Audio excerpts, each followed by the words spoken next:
ಧರ್ಮಸ್ಥಳ ಪ್ರಕರಣದ ತನಿಖೆಗೆ ಎಸ್ಐಟಿ ರಚನೆ ಆಗಿರುವಂತಹ ವಿಚಾರಕ್ಕೆ ಸಂಬಂಧಪಟ್ಟಂತೆ ಬಿಜೆಪಿಯ ಶಾಸಕ ಅಶ್ವಥ್ ನಾರಾಯಣ್ ಸರ್ಕಾರದ ವಿರುದ್ಧ ಆಕ್ರೋಶವನ್ನ ಹೊರಹಾಕಿದ್ದಾರೆ. ಧರ್ಮಸ್ಥಳ ಪ್ರಕರಣದ ತನಿಖೆಗೆ ಈಗಾಗಲೇ ಎಸ್ಐಟಿ ರಚನೆ ಆಗಿದೆ. ಧಾರ್ಮಿಕ ಸಂಸ್ಥೆ ವಿರುದ್ಧ ಅಪಪ್ರಚಾರ ಮಾಡ್ತಿದ್ದಾರೆ. ಸರ್ಕಾರದ ಮೇಲೆ ಈ ರೀತಿಯಾಗಿ ಶಾಸಕ ಅಶ್ವಥ್ ನಾರಾಯಣ್ ಆರೋಪವನ್ನು ಮಾಡಿದರು.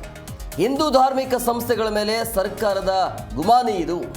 ಸರ್ಕಾರದ ವೈಫಲ್ಯವನ್ನು ಮುಚ್ಚಿಕೊಳ್ಳಲು ಎಸ್ಐಟಿ ರಚನೆ ಮಾಡಲಾಗಿದೆ ಅಂತ, ಇವರ ಅವಧಿಯಲ್ಲಿ ನಡೆದಿರುವಂಥ ಕೇಸ್ಗಳಿಗೆ ನ್ಯಾಯ ಕೊಡಲಿ ಅಂತ ಸರ್ಕಾರದ ವಿರುದ್ಧ ಬಿಜೆಪಿಯ ಶಾಸಕ ಅಶ್ವಥ್ ನಾರಾಯಣ್ ಈ ರೀತಿಯಾಗಿ ಕಿಡಿಕಾರಿದ್ದಾರೆ. ಕೈ ಸರ್ಕಾರದ ಅವಧಿಯಲ್ಲಿ ನಡೆದಿರುವಂಥ ಕೊಲೆ ಅತ್ಯಾಚಾರ ಪ್ರಕರಣಗಳಿಗೆ ಮೊದಲು ನ್ಯಾಯ ಕೊಡುವಂಥ ಕೆಲಸ ಆಗಬೇಕು ಅಂಥೇಳಿ ಸರ್ಕಾರದ ವಿರುದ್ಧ ಈ ರೀತಿಯಾಗಿ ಆಕ್ರೋಶವನ್ನು ಹೊರಹಾಕಿದ್ದಾರೆ. ಅಂದರೆ ತಮ್ಮ ವೈಫಲ್ಯಗಳನ್ನು ಮುಚ್ಚಿಕೊಳ್ಳೋದಕ್ಕೆ ಎಸ್ಐಟಿ ರಚನೆ ಅಂಥೇಳಿ. ಅಂದರೆ ಇವರ ಪ್ರಕಾರ ಎಸ್ಐಟಿ ರಚನೆ ಆಗಬಾರ್ದಾಗಿತ್ತ, ಗೊತ್ತಿಲ್ಲ ಯಾವ ಇಂಟೆನ್ಷನ್ ಇಟ್ಕೊಂಡು ಮಾತನಾಡ್ತಿದ್ದಾರೋ ಏನೋ. ಸರ್ಕಾರಕ್ಕೆ ಅವ್ರವ್ರ ಸರ್ಕಾರದಲ್ಲಿ ಯಾರ್ಯಾರು ಆತ್ಮಹತ್ಯೆ ಮಾಡ್ಕೊಂಡ್ರೋ ಆ ವಿಚಾರದಲ್ಲೆಲ್ಲ ಮುಚ್ಚಾಕಂಥದ್ದಾಯಿತು. ಸರ್ಕಾರಿ ಅಧಿಕಾರಿಗಳೇ, ದಲಿತ ಅಧಿಕಾರಿಗಳೇ ಆತ್ಮಹತ್ಯೆಯನ್ನು ನ್ಯಾಯಕ್ಕಾಗಿ ಆತ್ಮಹತ್ಯೆ, ಭ್ರಷ್ಟಾಚಾರದ ವಿರುದ್ಧವಾಗಿ ಯಾವ ರೀತಿ ಅನ್ಯಾಯಕ್ಕೆ ತೊಂದರೆಗೊಳಗಾಗಿದ್ರು ಅಂತದನ್ನು ವ್ಯಕ್ತಪಡಿಸಿದರು.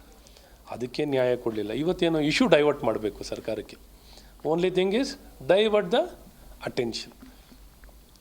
ನಮ್ಮ ನಂಬಿಕೆ ಕೇಂದ್ರಗಳ ಮೇಲೆ, ಹಿಂದೂ ಸಮಾಜ ನಂಬಿಕೆ ಕೇಂದ್ರಗಳ ಮೇಲೂ ಎಲ್ಲ ಒಂದು ಕಡೆ ಅನುಮಾನ ಹುಟ್ಟಿಸುವಂಥದ್ದು, ಇಲ್ಲಿ ನಂಬಿಕೆ ಇದೆ ಅನ್ನೋಂಥ ಪುಣ್ಯ ಸ್ಥಳಗಳಿದೆಯೋ. ಆದರೆ ಇವತ್ತೇನು ಧರ್ಮಸ್ಥಳದ ಯಾರು ಒಂದು ಸ್ಪೋಕ್ಸ್ ಪರ್ಸನ್ ಹೇಳಿದ್ದಾರೆ, ಸ್ವಾಗತ ಮಾಡಿದ್ದಾರೆ, ಗುಡ್, ಸ್ವಾಗತ, ನೀವು ತನಿಖೆ ಮಾಡ್ತೀರಾ, ಸ್ವಾಗತ. ಯಾಕೆಂದರೆ ಈ ಗುಮಾನಿ ಕೂರಿಸುವಂಥದ್ದು, ಅನುಮಾನ ನಿರ್ಮಾಣ ಮಾಡೋವಂಥದ್ದು ಎಲ್ಲ ಒಂದು ಕಡೆ ಸಮಾಜದಲ್ಲಿ ಆಗಬಾರ್ದು, ಪಾರದರ್ಶಕ ತನಿಖೆ ಮಾಡ್ತೀರಾ, ಮಾಡಿ ಅಂತ ಹೇಳಿದ್ದಾರೆ. ಸೊ ಅವರೇ ಸ್ವಾಗತ ಮಾಡಿದ್ದಾರೆ, ಆಯಿತು. ಆದರೆ ಈ ಸರ್ಕಾರದ ಉದ್ದೇಶ ಏನು ಅಂತ ನಾನು ಹೇಳೋಕ್ಕೆ ಇಷ್ಟಪಡ್ತೀನಿ.